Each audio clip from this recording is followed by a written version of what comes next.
Elle a donné ses 10 ans de vie comme ma soeur. C'est pratiquement la même histoire. 10 ans de vie avec 4 enfants, y compris même les jumeaux. Mais au jour d'aujourd'hui, quand il faut voir ce que le mari est en train de faire, le père de l'enfant des enfants en train de faire, c'est de courtiser les femmes sur WhatsApp, sur Facebook et de dire qu'il est libre. La famille du gars veut même concrétiser, lui il ne veut pas. Il dit que la fille ne le mérite pas. Et la fille est dégoûtée de tout. Quand cette fille chante, tu as comme l'impression que les anges vont descendre. Mais parce qu'il y a le mensonge de la douleur dans sa tête, elle se sous-estime. Elle va attacher le foulard jusqu'à dans les yeux. Elle va être sale. Elle ne va plus ouvrir sa boutique. Elle ne va plus rien faire parce que le gars n'a plus d'égard pour elle. Le gars l'a sorti sur les bancs à l'université. Et elle a été rejetée par sa famille. Pour ce garçon. Son voyage a été annulé pour ce garçon. Son père l'a régné à cause de ce garçon. Mais le garçon a le courage de te passer place à moi comme ça et me dit, maman, je ne l'aime pas. Et je ne l'ai jamais aimé. Pourquoi? Ce n'est pas mon style de femme.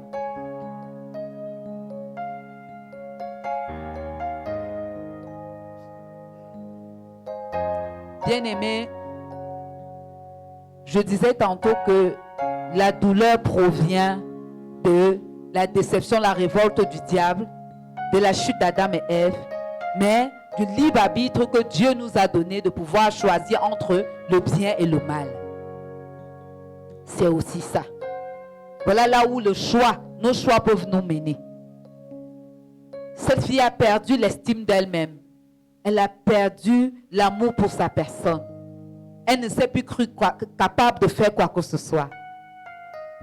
Alors pour une ultime chose encore, où je recevais une autre personne, pendant que je parlais avec la personne, l'esprit me disait, le gars que tu connais a essayé d'abuser de cette fille.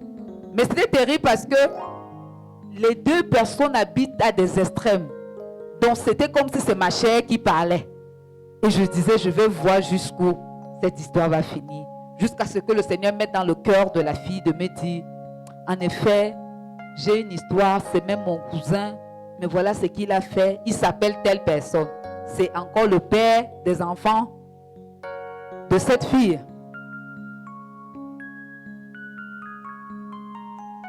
On porte la souffrance.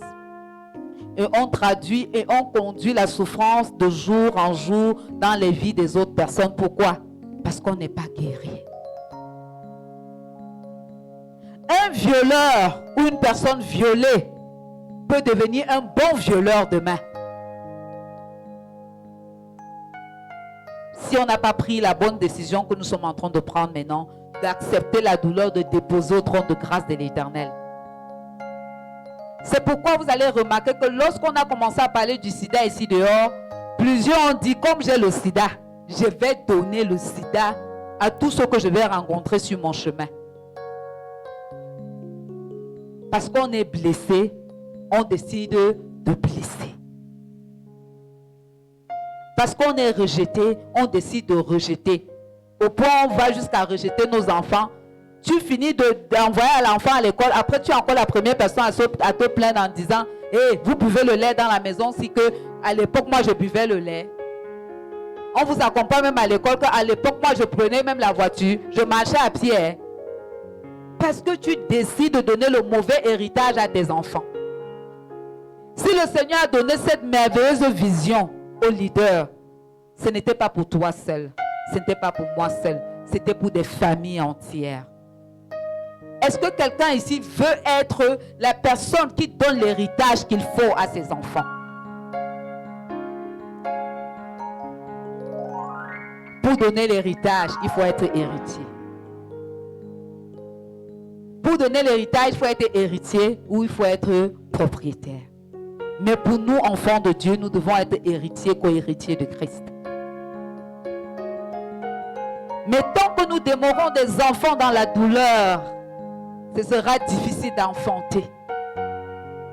D'enfanter la joie que nous voulons vivre. D'enfanter la délivrance que nous voulons vivre. Je reviens sur celles qui ont connu les abus. L'Esprit me fait comprendre que la décision que tu es en train de prendre n'est pas la bonne. Ne prends pas la décision que j'avais prise. Ne la prends pas.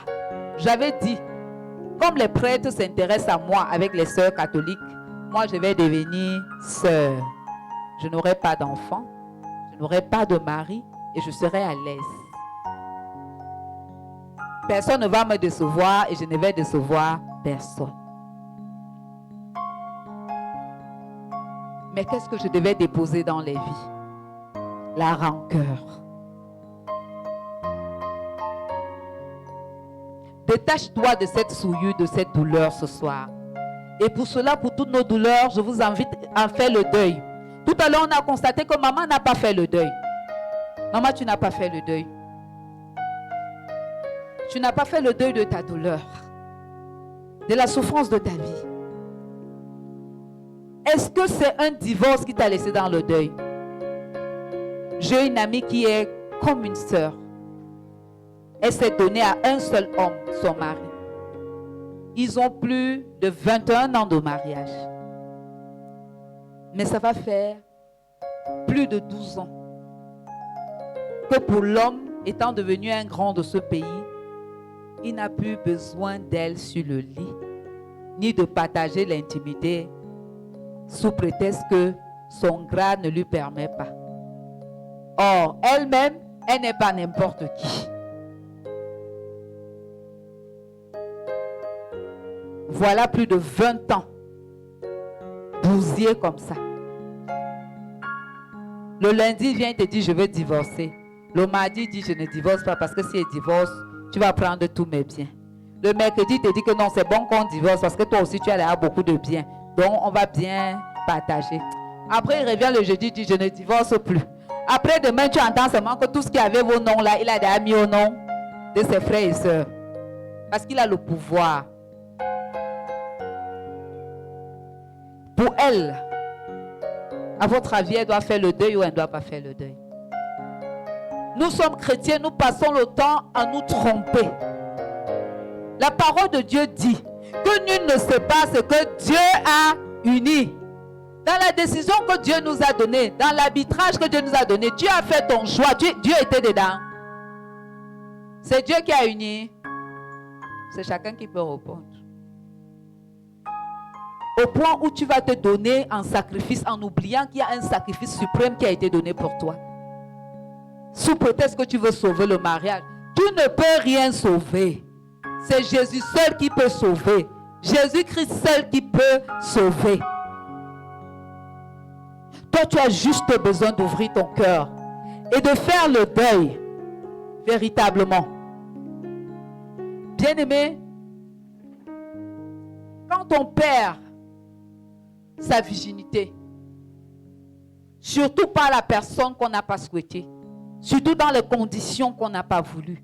Quand on perd un être cher, comme maman a perdu papa, on est à ce niveau. C'est la crise. C'est la crise. La crise, c'est la nouvelle. C'est-à-dire qu'on vient de t'annoncer la nouvelle, où tu viens de vivre un choc. Le choc de la séparation, le choc de la déception. Le choc du rejet. On est au niveau de la crise. Et je vous disais tantôt que la vie est comme un voyage. Alors, à ce niveau, nous avançons. Nous sommes en train d'aller vers le chemin de la vie, n'est-ce pas? Et nous avons cette crise.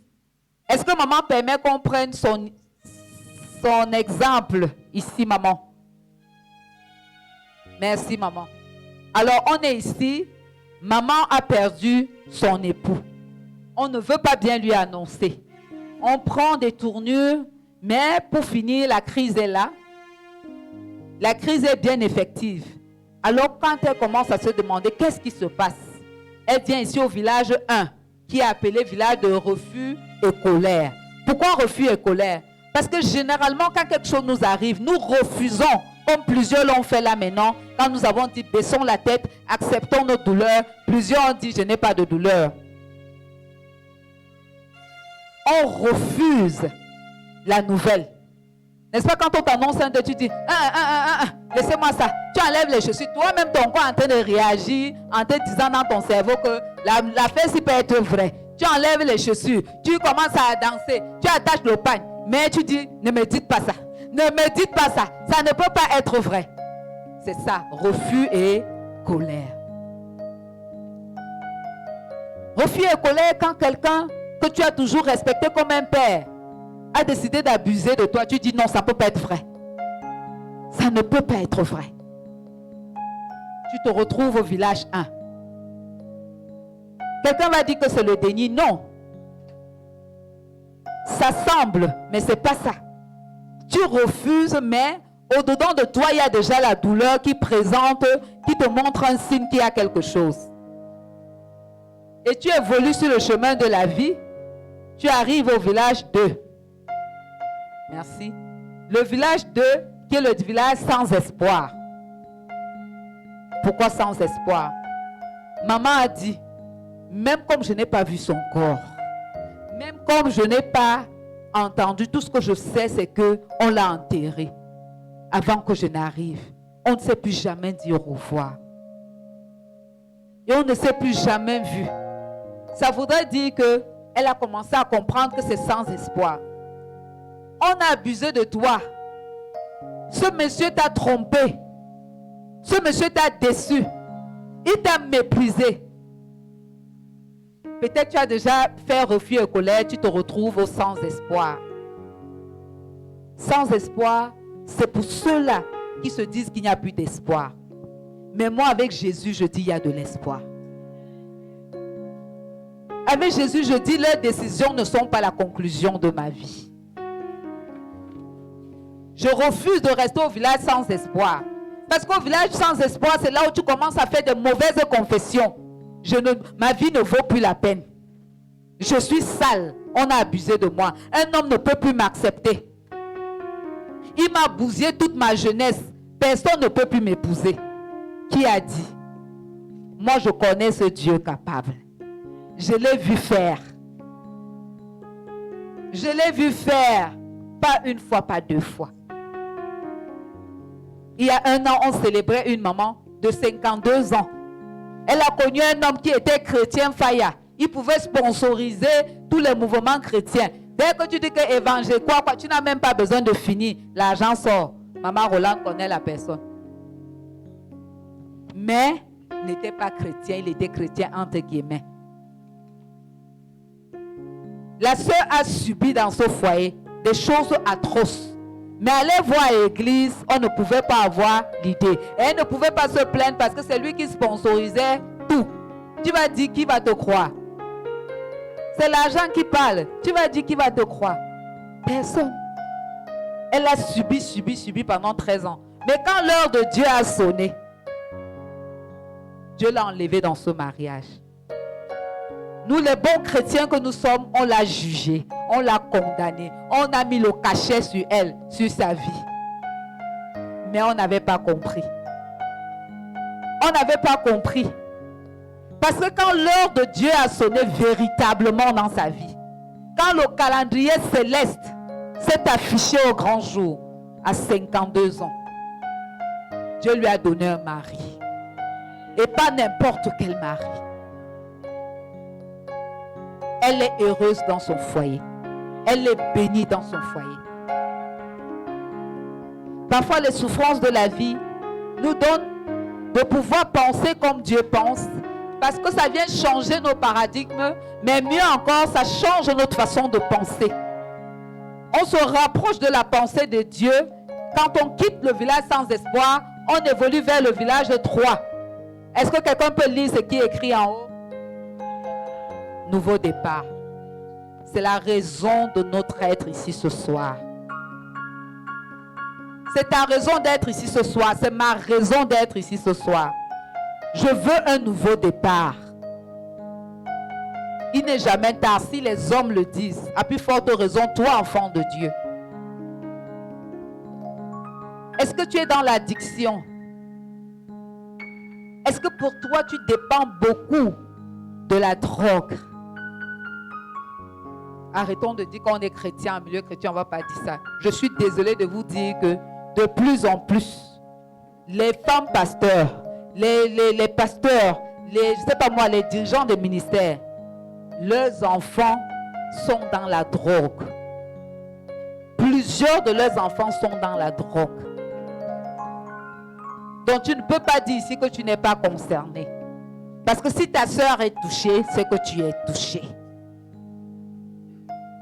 Si tu es dans la drogue, ou alors tu es dans une autre addiction, l'addiction au sexe.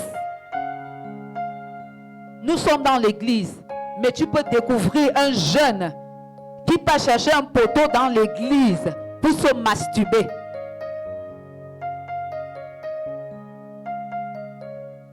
Quand on parle de ces choses, on est tellement saint, on n'est pas concerné du tout. Or que non. Laissons-nous délivrer. Rendons-nous tous au village sans espoir en allant vers le village nouveau départ.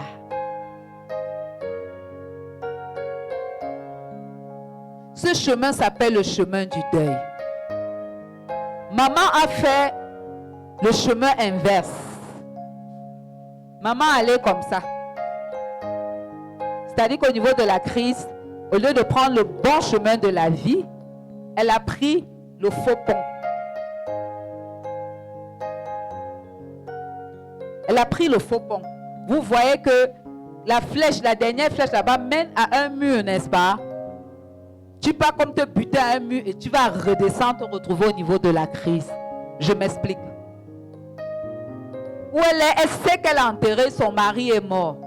Mais nous étions tous d'accord ici qu'elle n'a pas fait le deuil. Combien sont-nous ici? Lorsque, par exemple, un homme perd sa femme, on dit ne pleure pas. Un homme ne pleure pas. Un homme perd son enfant, on dit comme au Nigeria, on dit chez les Igbos, on dit que quand tu perds un enfant, un peu comme mon père qui vient de perdre son enfant, c'est une malédiction, ne pleure pas. On t'empêche de faire le deuil. Et nous tous ici, nous partons souvent empêcher les gens de faire le deuil. Quelqu'un vient de perdre son mari, quelqu'un vient de perdre son enfant, mais laisse la personne pleurer. Contrôle seulement la personne, mais ne l'étouffe pas. Parce que tu vas empêcher la personne de faire son deuil. Si c'est une chrétienne, souffle seulement dans ses oreilles, pardon, ne déclare pas n'importe quoi, s'il te plaît. Tiens bon et tout. Mais tu ne peux pas l'empêcher de pleurer. En le faisant, tu ne lui fais pas du bien. Tu l'empêches de faire le deuil et la personne va transporter la douleur pendant longtemps. Et c'est les douleurs de sa vie comme ça. Et quand tu as déjà une douleur dans ta vie, c'est comme une blessure maltraitée. Ça va s'agripper à autre chose, s'agripper à autre chose. Et on va parler d'hypertension. Notre soeur, là c'est bien dit. Hypertension, on va parler de problèmes cardiovasculaires, ainsi de suite. Donc évitons de faire le popon, mais affrontons la situation. Parce que si nous entrons dans le déni, c'est autre chose et c'est pas bon. Mais si nous disons que nous reconnaissons la crise et que nous allons vers le faux pont, on va toujours retourner à la case départ. Et on aura comme impression que notre vie n'évolue pas. Pourtant à l'église, on dit que la parole de Dieu dit, tu adoreras l'Éternel ton Dieu seul. Nous avons un Dieu jaloux, mais tu as décidé de faire des idoles dans ta vie. Comme je pouvais dire à ma fille, tu sais pourquoi ta vie ne marche pas? Parce que tu as pris le gars qui a volé ta virginité, volé ton voyage, volé tout. C'est le gars là que tu as mis à la place de Dieu. Ta vie dépend de sa vie. Et il sait déjà ça. Ça fait que tu es manipulé et tu portes la douleur toute.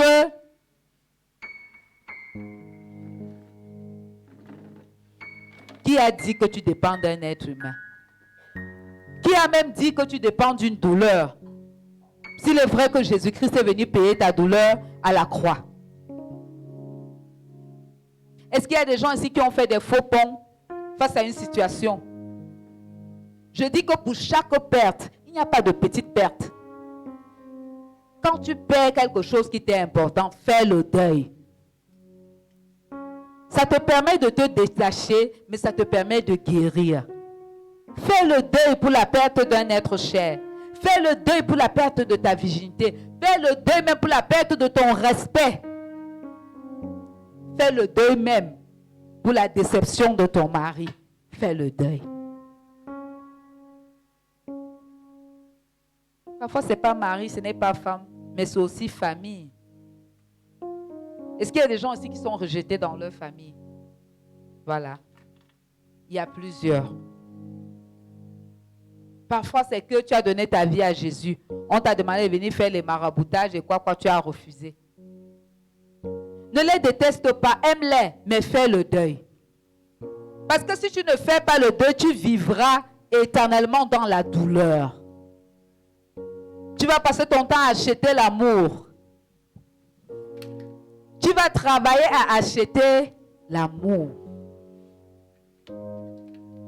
Au lieu de t'épuiser à acheter l'amour, fais le deuil et attrape les mains de Jésus pour le nouveau départ. Est-ce que quelqu'un veut démarrer à nouveau avec le Seigneur? Est-ce que quelqu'un veut démarrer à nouveau avec le Seigneur?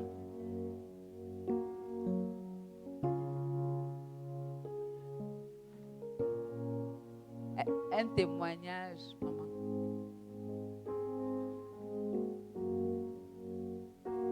De manière brève.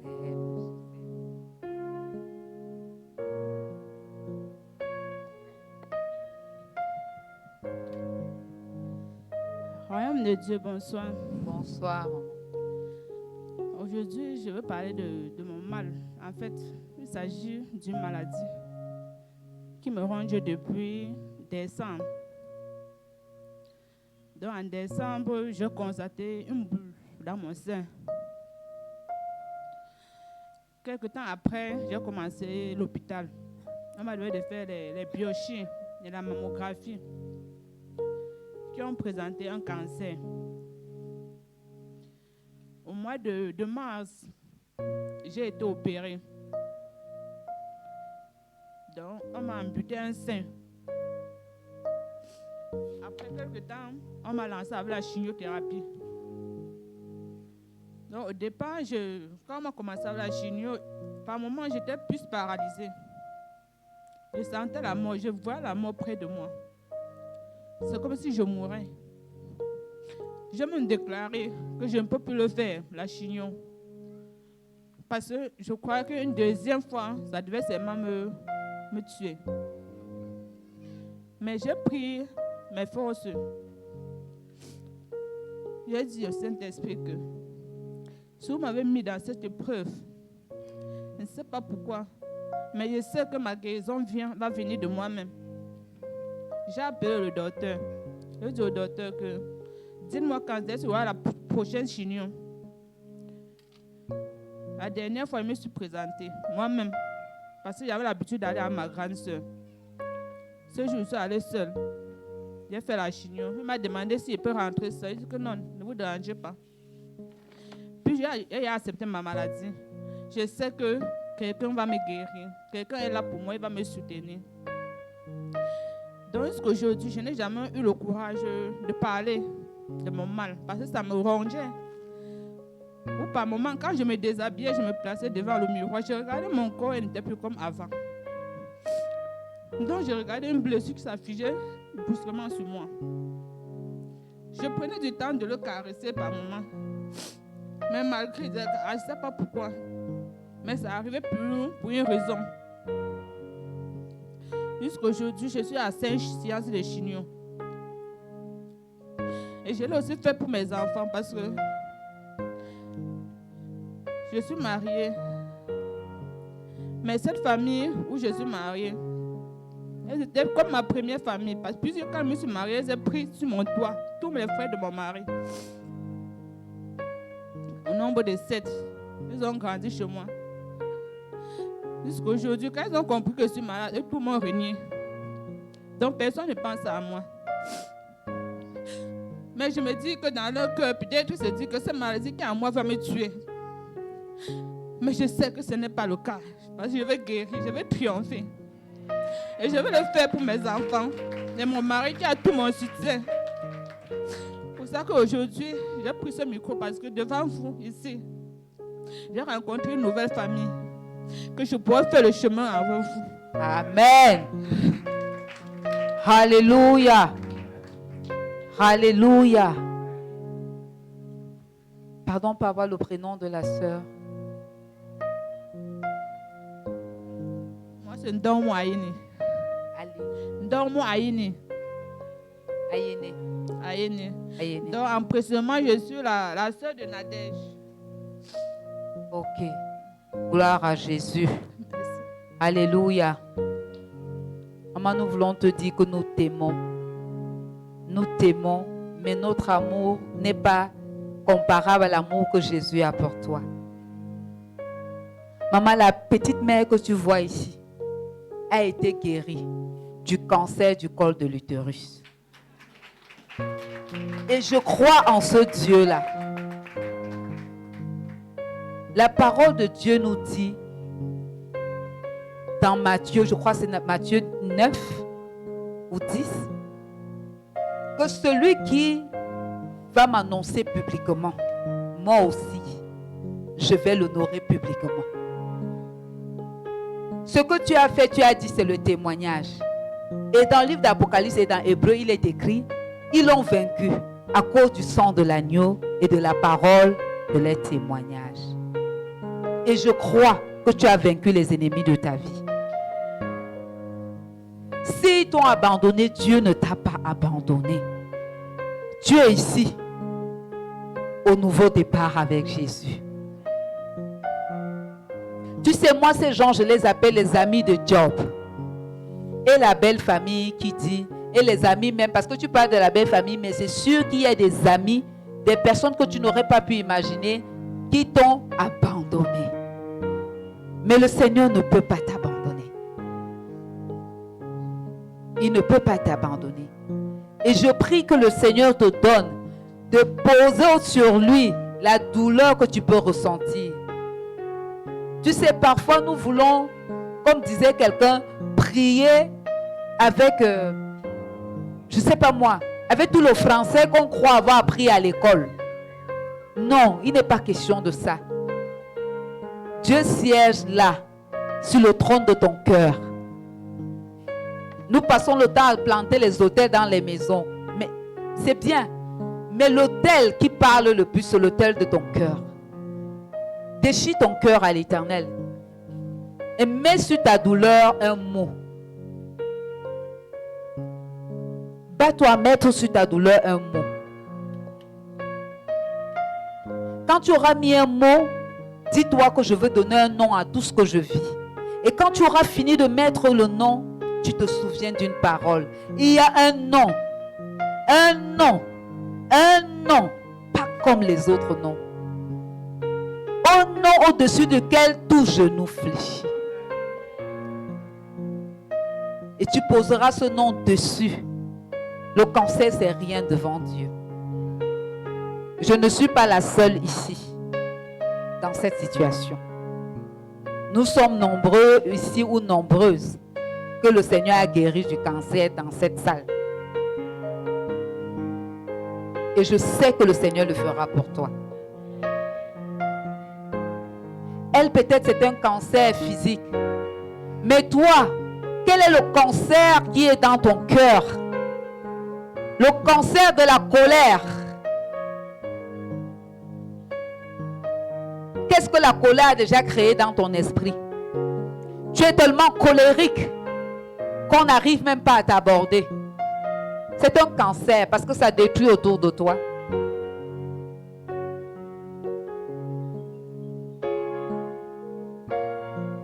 Le cancer de l'ingratitude autour de nous. Aussitôt, Maman Nadège, que le Seigneur te bénisse. Parce que vraiment, le programme que tu as fait là, dès que tu as mis un pas dehors, c'était même d'abord quoi qu'elle a organisé comme ça. Ça ressemblait à quoi? C'est un cancer. C'est un cancer. Un peu comme l'image que maman a montrée.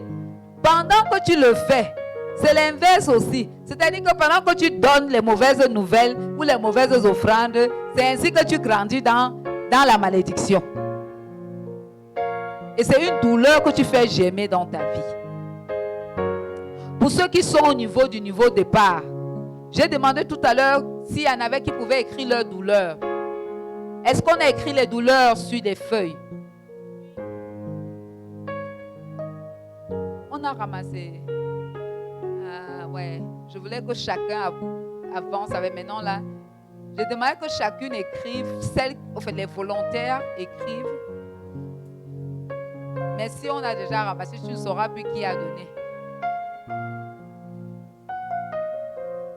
Non, c'est déjà fait. Pardon. Il y en a qui n'ont pas encore remis. Ceux qui ont déjà remis, nous vous demandons pardon. Tout ce qu'on va faire, c'est... Vous allez aussi avancer. Maman, pardon, tu peux apporter ici.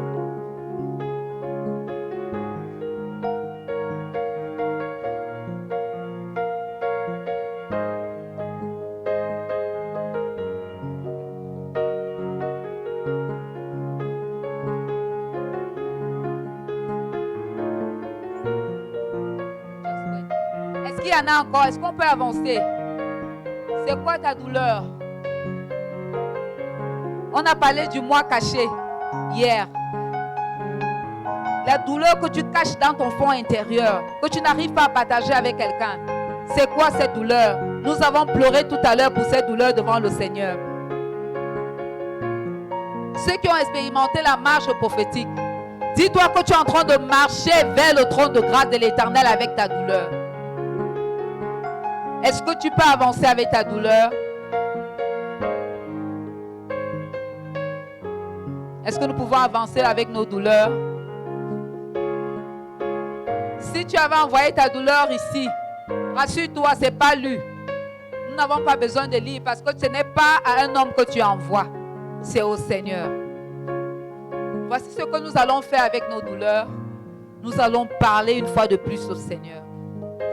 Si tu es ici, c'est que tu veux te débarrasser de ta douleur. De cette douleur, je n'ai pas envie de dire que c'est ta douleur. Parce que tu as remis ces douleurs au Seigneur. Pendant que tu froisses, déclare que je me débarrasse. Je me débarrasse de cette honte. Je me débarrasse de ce sentiment profond, aussi blessant, aussi humiliant qu'il soit.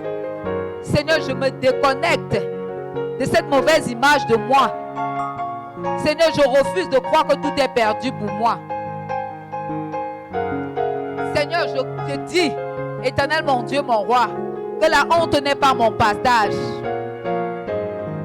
Seigneur, je dis, Éternel mon Dieu, mon roi, que je ne m'appelle pas humiliation, mais je suis béni de l'Éternel. Je refuse de l'esclavage à cause d'une douleur. Seigneur, je refuse la senteur de la blessure qui est au-dedans de moi. Je refuse la dépendance. La dépendance au sexe, la dépendance à la colère, à la nourriture, la dépendance à la drogue, à la cigarette, à l'alcool, au commérage, je ne sais pas quoi d'autre, c'est une douleur. La dépendance à l'ingratitude. Quand tu auras suffisamment déclaré, fais ta prière et conclue-la par le nom puissant de Jésus-Christ.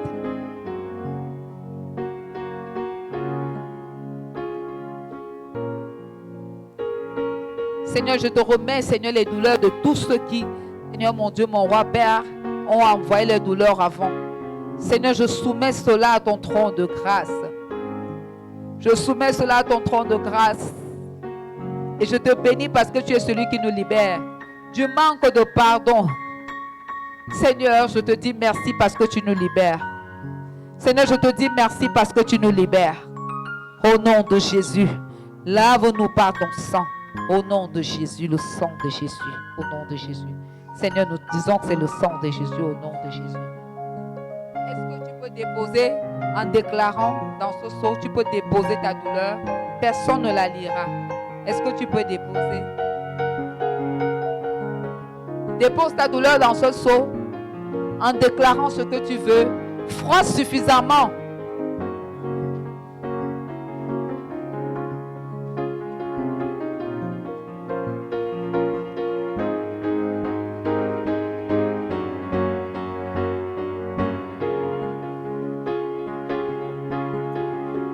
Oui, Seigneur, mon Dieu, prends ta place. Seigneur, prends ta place, Jésus. Seigneur, prends ta place, Seigneur. Jésus, prends ta place, Éternel. Jésus, prends ta place, Seigneur. Jésus, prends ta place, Seigneur. Seigneur, prends ta place, Jésus. Jésus, prends ta place. C'est à toi que nous déposons nos douleurs, Seigneur. À toi, Seigneur. Nous sommes devant ton trône de grâce, Jésus, visite-nous. Seigneur, on se sent sale. Seigneur, on a mal de ce qu'on nous a accusé injustement, Seigneur, partout. On a mal, Seigneur, des moqueries. Seigneur, mon Dieu, mon roi, la douleur, Seigneur, mon Dieu, mon roi, de l'insatisfaction dans notre couple. La douleur, Seigneur, mon Dieu, mon roi, Père. Seigneur, nous n'arrivons pas à nous séparer de la douleur. Seigneur, aide-nous à nous séparer de cette douleur. Aide-nous à nous séparer de cette douleur. Que nous lâchons prise, Jésus. Nous lâchons prise, Seigneur. Nous lâchons prise, Seigneur. Seigneur, nous lâchons prise. Viens et rends ministère, Seigneur, dans nos vies. Rends ministère dans nos cœurs, Seigneur. Oh Jésus, souviens-toi de nous, Seigneur. Oh Seigneur, nous nous en voulons de n'avoir pas été à la hauteur de l'éducation de nos enfants. Nous ne sommes pas des bons exemples, Seigneur. Ce qu'on dit de nous crie beaucoup, Seigneur, et salit ton image. Cette douleur, Seigneur, mon Dieu, mon roi, d'être de contre-témoignage. Oh Seigneur, Seigneur, nous voulons lâcher prise. Seigneur, nous voulons lâcher prise. Seigneur, nous voulons lâcher prise. Viens te glorifier, Seigneur. Glorifie-toi, Jésus. Glorifie-toi, Seigneur. Seigneur, donne-nous de lâcher prise, Éternel. Seigneur, merci de nous libérer, Éternel. Merci, Seigneur, de nous libérer. Merci de te souvenir de nous. Viens guérir les blessures que toi seul peux guérir, Seigneur. Viens, Seigneur, nous visiter. Viens, Jésus, nous t'appelons. Viens et prends ta place, Seigneur. Viens et prends ta place, Seigneur, dans nos vies. Viens et prends ta place dans nos vies. Viens et prends ta place. Viens Jésus, viens et prends ta place, Seigneur. Viens et prends ta place, Seigneur. En ce Dieu, viens et prends ta place. En ce lieu, viens et prends ta place. Alléluia. Il n'a pas l'air rouge, mais je voudrais que tu considères ceci comme le sang de Jésus.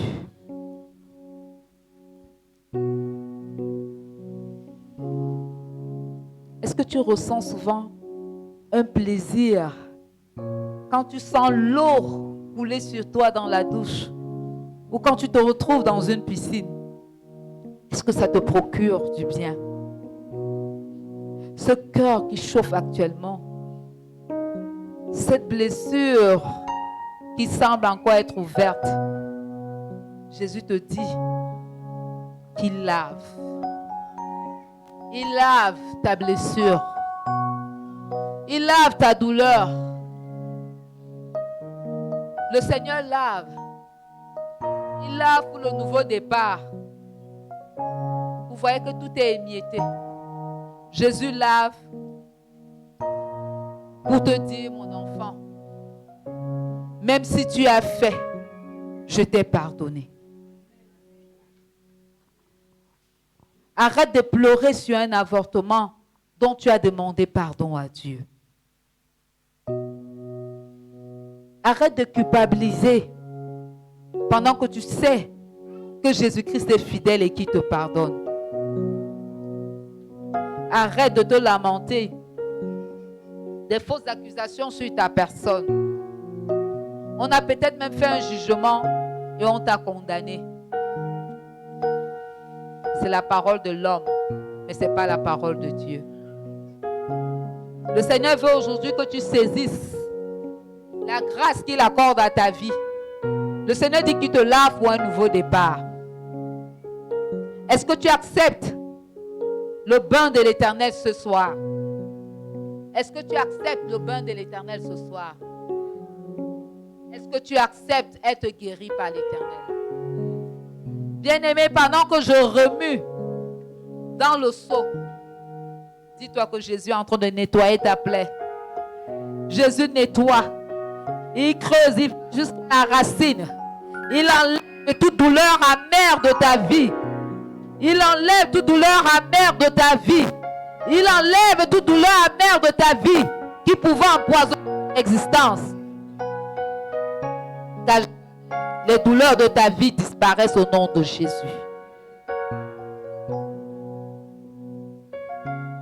Lâche prise.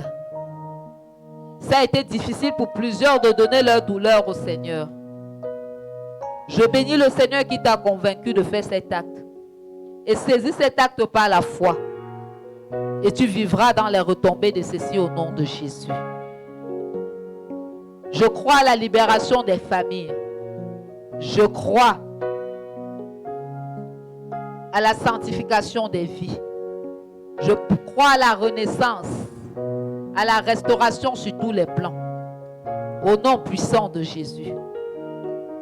C'est seulement par son nom que nous pouvons être guéris, que nous pouvons être délivrés. Bien-aimés, ça a l'air juste d'une séance, mais c'est un peu plus que ça. Si dans l'esprit, tu vis cet acte avec nous, je voudrais que ce soir, que tu crois fermement que tu as déposé ta douleur au trône de grâce de l'Éternel. Et si tu penses encore que tu n'arrives pas à lâcher prise, comme il s'agit, comme je peux voir quelqu'un qui a du mal à lâcher prise,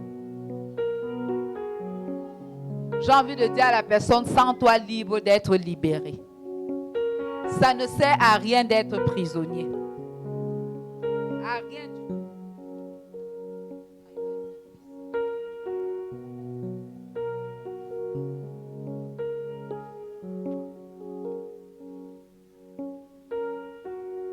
Pendant que c'est encore noué, je veux croire que Dieu est en train de détacher quelqu'un dans ton cœur. Dieu libère celui-là qui t'a violé. Oui, tu l'as gardé pendant de nombreuses années. Mais le Seigneur te dit aujourd'hui, libère. Libère. Libère cette personne qui t'a détruit, qui t'a volé tellement d'années dans ta vie. Celui-là qui a volé ta virginité, qui a volé ta dignité. Celui-là qui t'a qualifié d'un manque, d'une vaurienne, je ne sais pas quoi. Le Seigneur voudrait que tu libères. Aujourd'hui, tu as la possibilité de choisir si tu veux libérer ou si tu veux rester captif. Parce qu'en gardant quelqu'un dans son cœur, nous restons captifs. Est-ce que vous savez qu'un geôlier est plus prisonnier que le prisonnier? Le prisonnier, il est assis. Il peut s'amuser à rire. Il peut s'amuser à jouer à ses cartes. Mais tout ce qu'il fait doit être contrôlé par le geôlier. Et quand toi, tu gardes quelqu'un dans ton cœur, tu es un geôlier.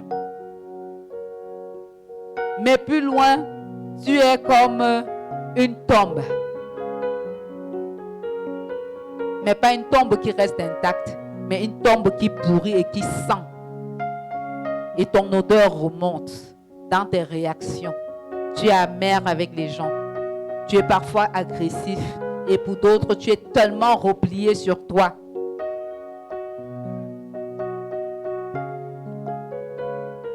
Peut-être jusqu'ici, tu étais convaincu que tu as toujours laissé tes douleurs à la croix. Et que tu n'avais même plus de douleur. Et même ce soir, tu t'es dit, j'ai tout abandonné au Seigneur. Bien-aimé, c'est bien de revenir sur les mêmes thèmes chaque année. Mais nous savons que notre Dieu est celui qui veut faire la différence. Il veut passer à autre chose avec nous. Sinon, on va donner l'impression à Maman Nadège et à toute l'équipe qu'elles ne sont pas en train de travailler, que non. Il faudrait bien qu'on sente le changement. S'il y a quelque chose qui te tenait encore, j'aurais besoin de 6 personnes ici devant, s'il vous plaît.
Sont habitués à cet exercice, pardon.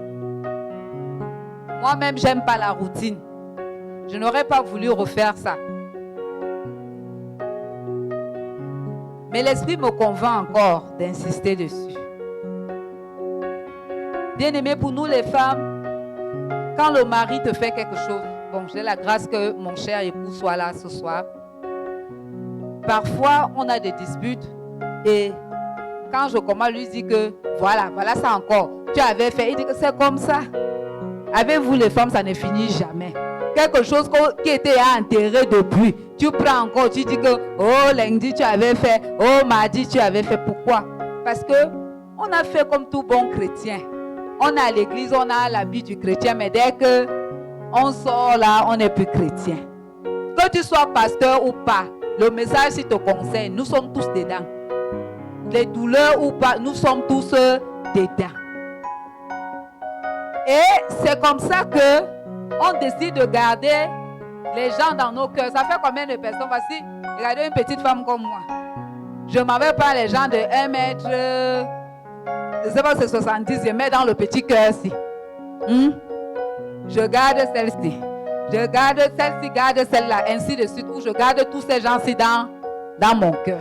N'est-ce pas? Oh voilà, on me dit je dois aller au marché.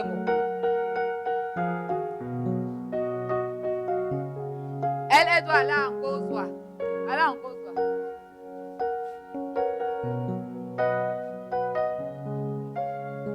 Je dois aller même à l'église. Je suis à l'église avec. Quand on prie, je suis celle qui crie fire, fire. Or, j'ai un cimetière dans mon cœur. On a parlé de douleur tout à l'heure. Je porte juste la douleur de Seigneur, on m'a humilié. Oh Jésus, on m'a violé. Oh, on m'a rejeté. Mais je n'arrive pas à dire, Seigneur, je n'arrive pas à pardonner. Je suis rancunière.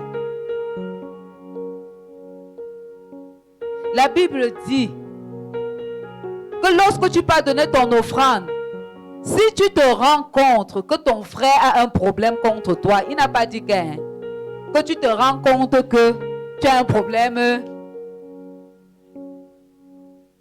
Est-ce que quelqu'un comprend ça? C'est-à-dire que c'est ton frère qui a même un problème contre toi. Mais toi, tu dois d'abord aller faire la paix avec...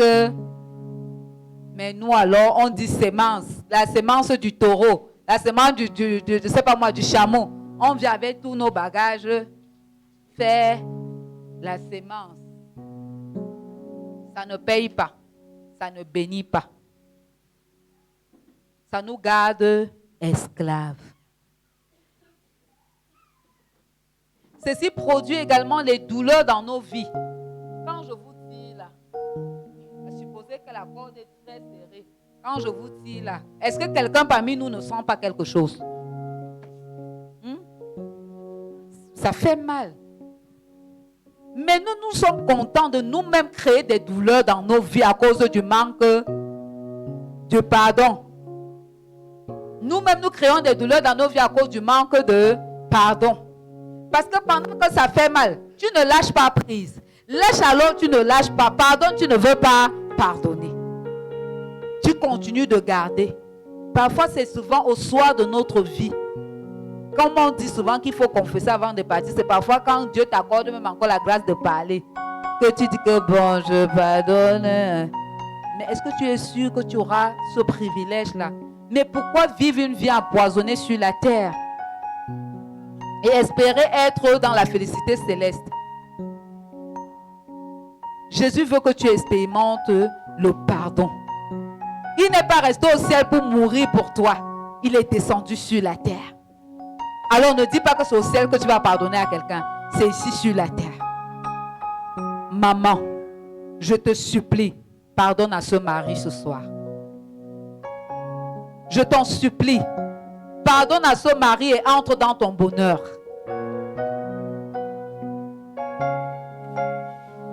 Pardonne à cet enfant qui t'a méprisé, entre dans ta joie et bénis ton enfant.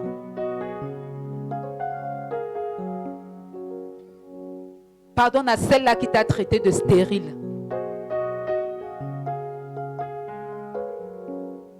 Pardonne aux violeurs de ta virginité. Pardonne à ceux qui volent ta joie et ta paix, à ton équilibre. Est-ce que tu peux pardonner à la femme qui t'a maltraité dans ta vie? Pardonne à la femme qui t'a maltraité, c'est possible. Merci beaucoup. Merci d'être venu. Pardonne pour ne pas porter des charges inutiles dans ta vie. Merci beaucoup. Et quand tu pardonnes, tu dénoues. Et nous disons généralement que le pardon est une puissance qui libère. Mais nous ne pensons qu'à la liberté, le sens de nos cœurs sont en paix. Non. Le pardon libère la guérison. Le pardon libère la joie. Le pardon libère même la richesse. Parce que quand tu ne pardonnes pas, tu es en prison. Tu ne réfléchis plus normalement. Tu joues juste le rôle de geôlier. Ta vie n'est que je vais voir ce qu'il va devenir. Je l'ai ici dans mon cœur. On dit qu'il a respiré, tu es là pour guetter. On dit qu'il a fait le statut, tu es dedans pour regarder. Et comme lui-même sait parfois que tu n'arrives pas à lui pardonner, il ne te parle pas les statuts. Que hais-moi comme tu veux, je suis dans ma paix. On envoie l'autre statut. Reste là-bas, tu me détestes, moi j'avance. Tu ne fais que te blesser inutilement. Or, quand tu décides de pardonner, tu libères la paix dans ta vie. Tu libères la joie en Christ dans ta vie. C'est ce à quoi le Seigneur t'appelle ce soir. C'est peut-être douloureux, mais pardonne s'il te plaît. Bien-aimé, vous voyez mon époux aujourd'hui, il est costaud, mais c'est quelqu'un qui a beaucoup souffert. Son père est mort à l'âge de peut-être 2-3 ans. Et sa maman, il était tout petit aussi. moins de 10 ans par là. Donc il est passé de maison, vous pouvez imaginer la souffrance de ça. La souffrance était tellement profonde qu'il fallait des marques pour que dans la vie on sache sa souffrance. Oui, parce que si vous voyez son dos, c'est marqué par des fouets.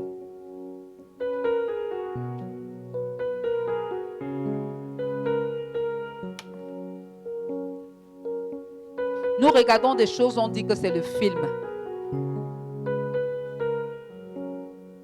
On regarde les films où on dit, toi tu as le droit de t'asseoir dans le fauteuil, mais l'enfant de tel n'a pas le droit. Tu dois t'asseoir derrière, tu ne dois même pas regarder la télé si ça se vit. Et ce n'est pas forcément les belles familles et tout ça. Parfois même, c'est dans la maison de ton propre frère que tu vis ça. Est-ce que tu arrives à pardonner? Ou alors tu es cette femme qui arrive et qui trouve un mari comme celui-là et tu lui dis, vraiment ne pardonne pas à ces gens-là. Ils t'ont fait trop de mal. Bien-aimé, si tu es ici aussi ce soir, l'autre douleur que le Seigneur me met dans le cœur, c'est la douleur que nous avons pour avoir aidé les autres à rester dans la douleur.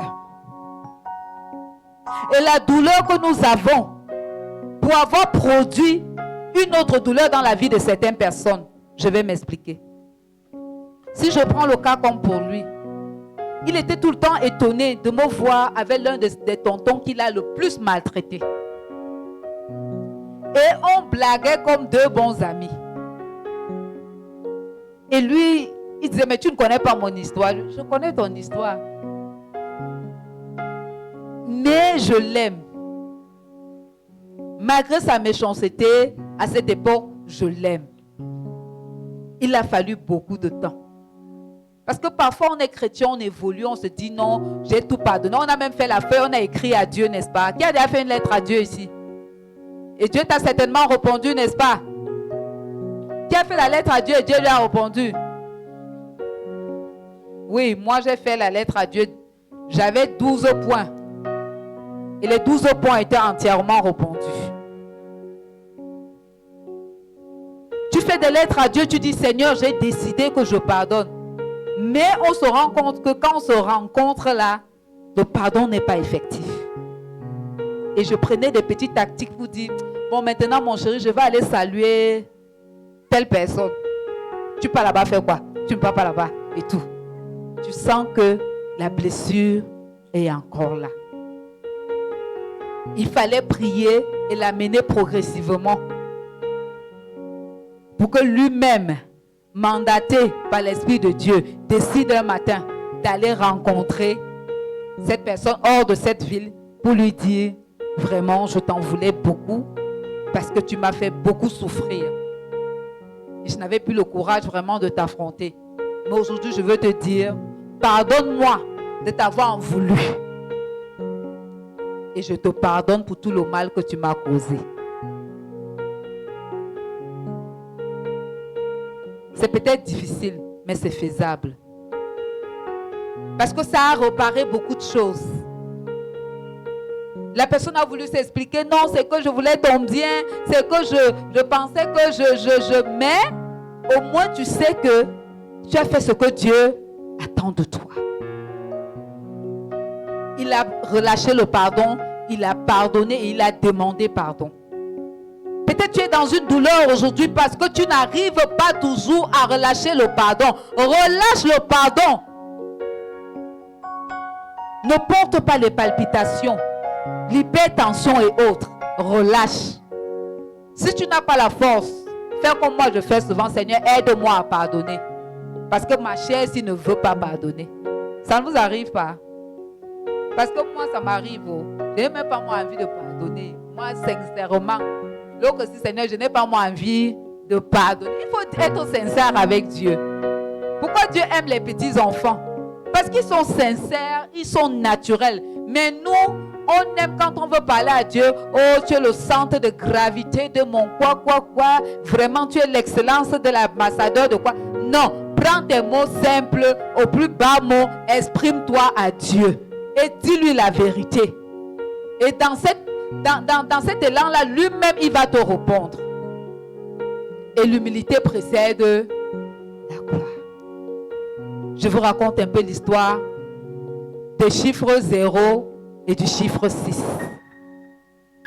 6 pouvait dire à 0, 0, tu n'es rien et tu resteras toujours 0. Et 0 te dit, tu n'as pas tort, parce que vrai, je suis 0. Mais quand 0 va essayer de se dire, mais je suis à un nouveau départ, 0 va se retourner. Et 0 s'étant retourné, il va devenir 8. Quand 0 s'est plié comme ça, 0 est devenu, vous savez quand vous mettez 0, si vous prenez au milieu comme ça, hein, quand tu as 0, si tu tiens 0 au milieu, si tu as même une fronde, si tu essaies de la tenir au milieu, ça forme le chiffre 8. Donc 0 est devenu 8. Et 6 te dit, je t'ai dit que tu es un 0. Tu ne peux pas réfléchir plus que ça. Moi, je suis 6, mais je vais te montrer la dernière touche. 6 va se transformer et 6 va devenir 9. Ça fait que 0 est resté 0 pour 6, n'est-ce pas? Mais l'humilité de 0 va l'élever. 0 va dire, ok, je reconnais. C'est bien, tu es plus grand que moi. C'est bien. Mais moi, je décide de me coucher, de m'humilier. Et 0 est devenu l'infini.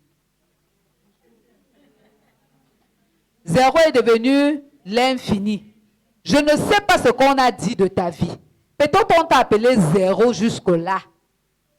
Mais je veux dire qu'avec Jésus, tu vas écrire ta gloire à l'infini. Avec Jésus-Christ, tu vas pouvoir contempler ton miracle à l'infini.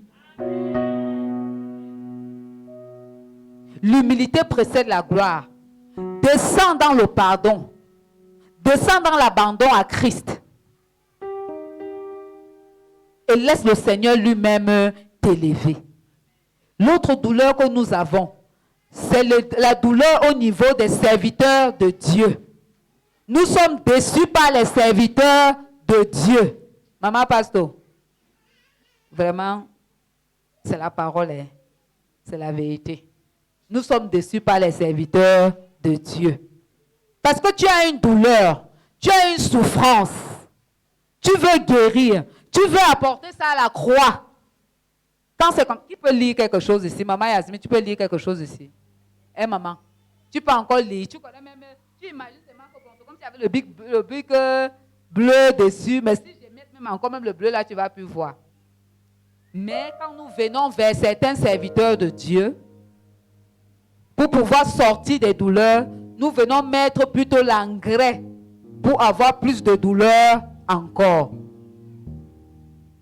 Est-ce que vous savez que la bonne écoute guérit de la douleur? Ce n'est pas pour rien que dans Tam ici, à notre exercice, nous avons dit parlons à Dieu.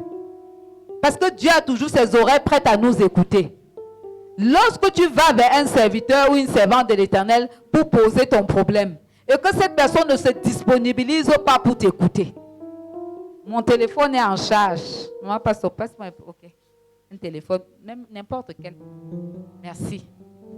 Et pendant que je suis en train de dire que, maman, tu disais que tu as eu quoi là? Oui. Ok, d'accord, je suis avec toi. Maman, tu dis que l'affaire là a fait comment? Ok, d'accord, on se voit tout à l'heure. Ok, d'accord. Maman, tu es venue blessée. Quand moi je réagis comme ça, comment tu te sens? Plus blessée, frustrée, méprisée. Ou alors je me place devant toi et dis que maman, vraiment, par respect pour toi, et vas-y vite. Parce que j'ai un temps de prier avec Dieu. Dieu est là pour les âmes. Est-ce que quelqu'un comprend ça? Dieu est là pour les âmes. Tu es pressé que Dieu n'était... Est-ce que Dieu t'a dit qu'il t'attend là où toi tu pars? Même quand le Seigneur t'attend pour une autre mission, il y a une façon de guérir l'autre en face de nous. Je le dis parce que tu ne vas pas rester aux femmes de distinction pour Christ et attendre que chaque jour, ce soit maman Roland, soit maman Nadège qui pratique l'écoute. Aujourd'hui que tu es guéri d'une douleur, tu peux aussi aider l'autre à sortir de là. Dans ta maison, dans ta famille. Nous tous, nous servons le Seigneur partout où nous sommes. Il n'y a pas de super serviteur de Dieu. C'est pour dire que toi qui connais ce que c'est la douleur d'une souffrance, lorsque quelqu'un vient devant toi, garde-toi de te montrer trop importante. Garde-toi de te montrer discrète. Mais use de patience et d'amour, de respect pour la personne qui est en face de toi. Si tu te déconnectes de ton téléphone, ça ne va pas te tuer. Ça ne va pas te tuer. Écoute la personne. Nous devons tous, les uns pour les autres. La Bible dit, nous devons veiller les uns sur les autres. Ça commence par l'écoute. C'est pour ça que Dieu nous a donné jusqu'à 2 oreilles et une seule petite bouche. Moi, mes oreilles sont comme pour étoffer. Donc, il faut automatiquement, parce que c'est comme ça, comme l'antenne parabolique. Je dois plus écouter.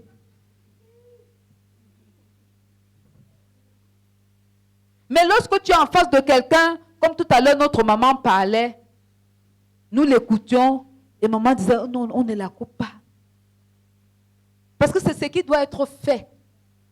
Nous devons laisser quelqu'un parler sans juger la personne. Même si je viens te dire que je viens d'être violée et que tu me vois avec un petit caleçon ici, ne commence pas à me pointer que voilà, c'est ton habillement là même qui a fait qu'on te viole. Oui, ça peut venir après dans les remontrances. Mais alors si j'ai besoin d'aide pour sauver mon âme, parce que je peux venir vers toi, tu me repousses par cette façon, je ne peux pas me suicider. Le tout n'est pas de déceler quelles sont les douleurs de nos vies ou de les déposer à la croix. Si on fait ça, on est égoïste. Le Seigneur veut que je sois une bénédiction pour une personne. Et je suis la solution pour quelqu'un. Je suis la résolution d'un problème sur la terre. Ça peut être dans ma propre vie comme dans la vie de quelqu'un d'autre. Donc, fort de cela, nous voulons nous inviter tous à pratiquer l'écoute active. L'écoute active ne regarde pas le temps, ne regarde pas l'heure, ne regarde pas la qualité de personne, mais respecte l'autre. Et nous devons pratiquer la discrétion. Bien-aimée, maman a parlé de son cas.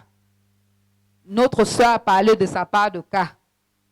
Notre soeur là-bas a parlé de sa part de cas. J'ai parlé de ma part de cas.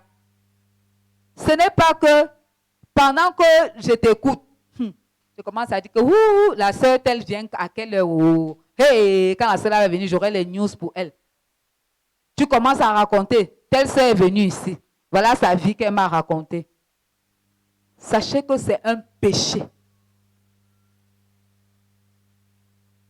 Toi qui as passé par la douleur, ne sois pas l'objet de douleur dans la vie de quelqu'un.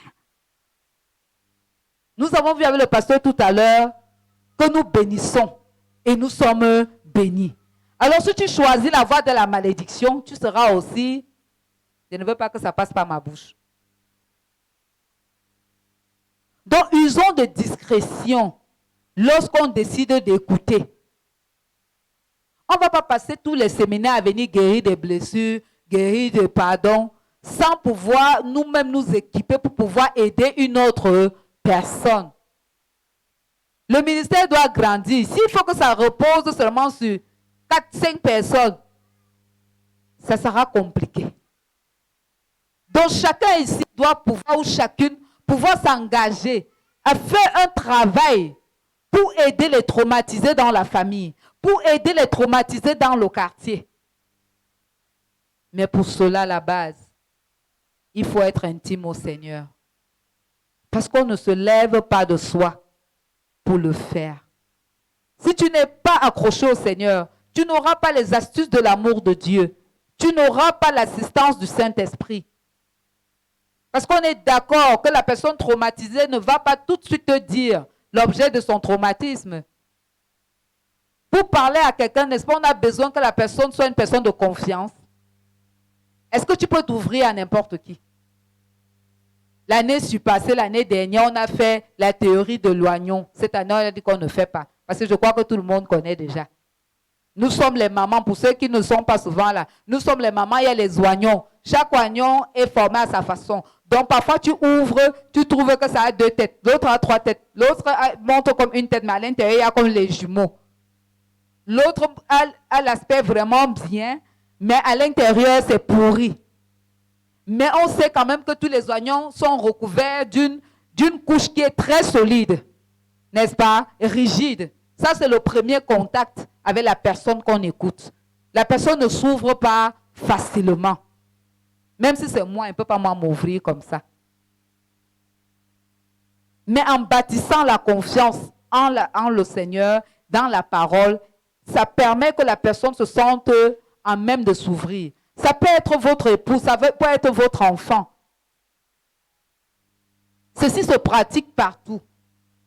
Ceci n'est qu'un prétexte de Dieu pour sauver nos familles. Cette rencontre est un prétexte de Dieu pour sauver nos familles. Bien-aimé, est-ce que ça fait plaisir qu'on te voit chaque jour avec la Bible, comme on allait voir un serviteur? C'est-à-dire que son fils nous a stoppés dans un grand carrefour comme ça là.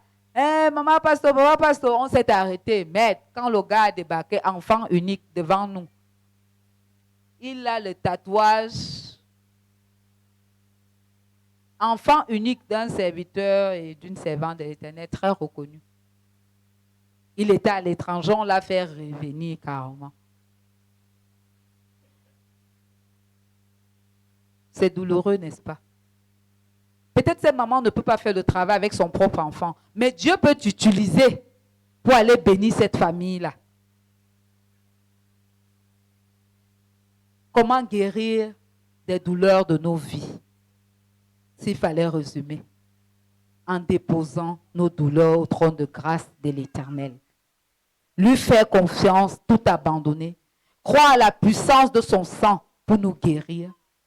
Mais aussi être sincère avec notre Dieu. Parce que si tu laisses la douleur même pour prendre les artifices, c'est toi qui vas mourir. Parce qu'il y a la vraie douleur, mais on laisse souvent la vraie douleur pour parler de tout ce qui est autour. Et lorsqu'on l'a fait, qu'on croit que Christ est mort pour nous et que par son sang, nous sommes libérés, délivrés. C'est vrai que ceci ne s'applique pas pour ceux qui sont dans l'addiction. Je ne sais pas. L'année dernière, on a quand même quelqu'un qui a pu lever la main et dire qu'elle était dans l'addiction. C'est vrai qu'ici, on a un peu comme l'impression qu'on est au paradis. Il y a beaucoup d'anges ici. Oui, c'est vrai, cette année, l'équipe est un peu comme les anges. Est-ce que quelqu'un vit dans l'addiction ici? Dans la dépendance. C'est-à-dire que tu peux dépendre de la nourriture, tu peux dépendre de l'amour des vêtements, tu peux dépendre de la drogue, de la cigarette, de l'alcool, du sexe, du téléphone. Est-ce que quelqu'un vit dans la dépendance? Je n'avais pas tort. C'est une équipe d'anges. Ça veut dire que nous sommes dehors au paradis sans savoir. Oui, maman.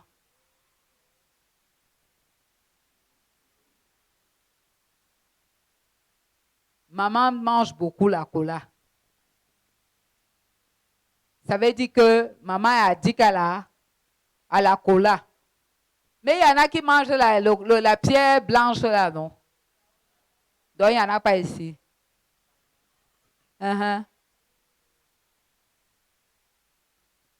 Maman. Maman mangeait, elle a laissé gloire à Dieu. Ned, on est saint ici. Donc, personne n'a dit quelque chose ici. Oui, maman. Pardon. La colère. Merci, maman. Que le Seigneur te visite. Oui, maman. Les soucis. Amen. Que le Seigneur te visite. Nous constatons que ça peut être varié. Mais nous citons ces éléments pour que toi qui sembles ne pas bien comprendre ce que c'est que d'être dépendant de quelque chose, que tu puisses davantage comprendre. Et ne dis pas qu'il y a une petite chose. La petite chose que tu dis peut t'ouvrir des portes pour l'enfer. À quoi est-ce que tu es addict? Au bavardage? À quoi? Au sexe? Certains disent qu'ils sont chrétiens, ils ne sont pas addicts au sexe, mais vous regardez quel type de film? Vous vous cachez pour regarder certains films. Les chrétiens, s'il y a les anges ici, moi je vais parler. Les chrétiens, pour la plupart, sont addicts à la nourriture. Qui a vu une réception chrétienne? Tu te demandes qui est pasteur, qui est... Pourquoi nous ne voulons pas confesser et délaisser?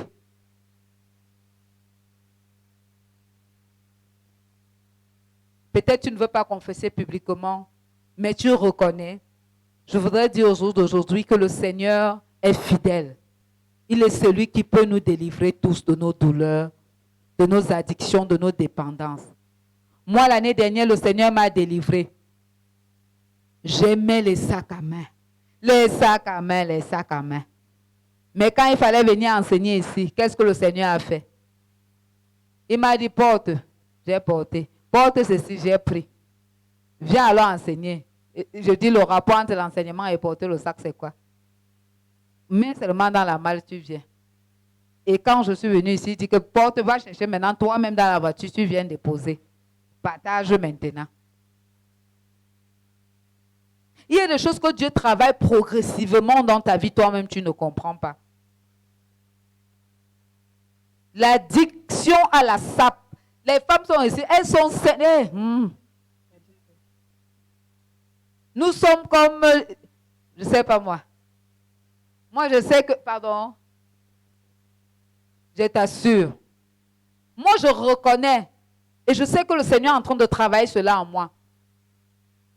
J'étais addict à la sape, à l'habillement. Et ça, c'est depuis le bas âge. Parce que pour la petite histoire, j'étais une petite star à la télé. Donc, du coup, j'ai grandi avec ça. Mais le Seigneur a commencé à travailler ça dans ma vie. Je me rappelle un matin, le Seigneur m'a réveillé. Prends l'habit si je prends, je mets. C'est trop facile, non? Comme disait maman. Prends encore l'autre, je prends. Bon, ça peut aller. Mais ça part même où? Prends seulement. Mais il y a les habits que quand le Seigneur dit que tout, je dis non, mieux ça reste là. Je ne vais pas faire le tour. Tu pars à la cuisine, tu te blesses. Tu pars là-bas, tu tombes. Jusqu'à ce que tu viennes prendre l'habit là, tu mets. J'ai fait comme ça. 2 gros sacs de divorce. C'est que les femmes appellent sac de divorce. Maintenant, c'était placé, même porté, je n'arrivais plus à porter.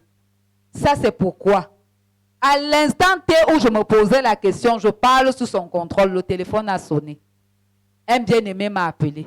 Maman Rosine, comment tu vas? Je dis, ça va bien. Moi, je n'étais pas là. J'avais voyagé. Vraiment, là où je suis partie, je suis allée faire culte dans une église.